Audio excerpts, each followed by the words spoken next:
Hello Rebel and welcome back to my life. I'm trying to read, and it turns out it's hard. One of my most important personal goals in 2017 is to read more. I don't read nearly as much as I should, and it's embarrassing, especially considering that I write books. Have I mentioned that? It's embarrassing to admit that I only read like a dozen books in 2016, and I didn't even keep track of the ones that I did read. So, like, how many are there really? We will never know. But now we're almost halfway through the first month of 2017, and I've barely finished my first book, which puts me on track to read 24 in 2017, which is double last year, but I would like it to be much higher than that. Now, the problem isn't that I don't have time. I have lots of entertainment time. I don't really watch TV shows these days, but I spend a lot of time watching YouTube videos and Twitch streams. So when I have a spare moment, do I choose to do those things instead of reading? Well, for one thing, it's easy. I always have my phone on me, and that's where I watch my video. When my main source of entertainment is in my pocket, it's a lot easier to work that into my schedule when I'm walking or waiting or residing upon the porcelain throne. Of course, I can put books on my phone if I want, but I don't want. I don't like reading ebooks. It's a little bit more of a pain in the butt to actually carry a book with me wherever I go, but that is a solution that I'm going to attempt. I'm also going to try and get back on a regular schedule now that the kids are back in school and I kind of have my work life back, and that will allow me to put in some actual reading time every day before bed. The question still remains though, why do I fall so easily into watching videos when I have to actually work to make myself, read? That answer is going to be different for everyone, but I feel like for me personally, it's that reading is just more work. You have to actively engage in a book, whereas when it comes to YouTube videos or video games, though I don't play those much these days, you can sort of turn your mind off. And since I'm using my mind all day, every day, because it's what I do, it feels good in the moment to just sort of shut down and let myself passively consume some media. But the long-term pleasure of finishing a book is much, much greater. That satisfaction you get from finishing a really good novel is just incomparable. It's why I read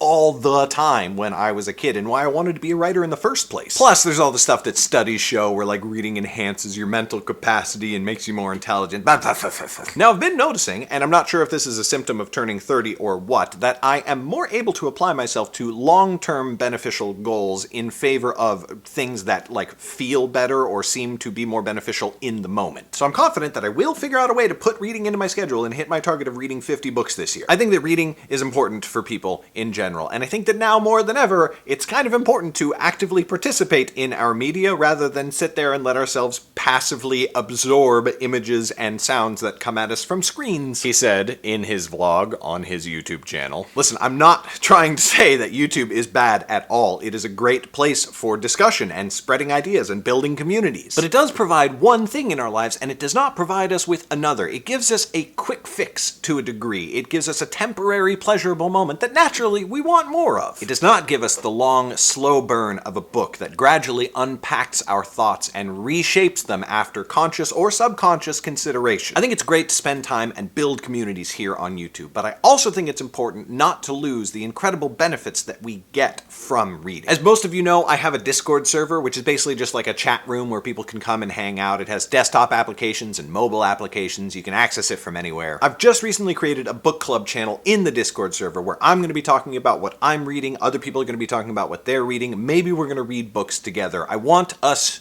to read more. If you want to check it out and be part of the book club, I stuck a link to the Discord server in the description below. Go ahead, check it out if you feel like it. And that is it for today, Rebel, but before you go, maybe check out that video up there. YouTube seems to think that you would like it, and if you've never checked out my Patreon before, you can click on that little Patreon logo in that bottom corner right there, and maybe see the secret videos that I release every weekend. Mysterious, isn't it? Thank you so much for watching, and I will see you tomorrow.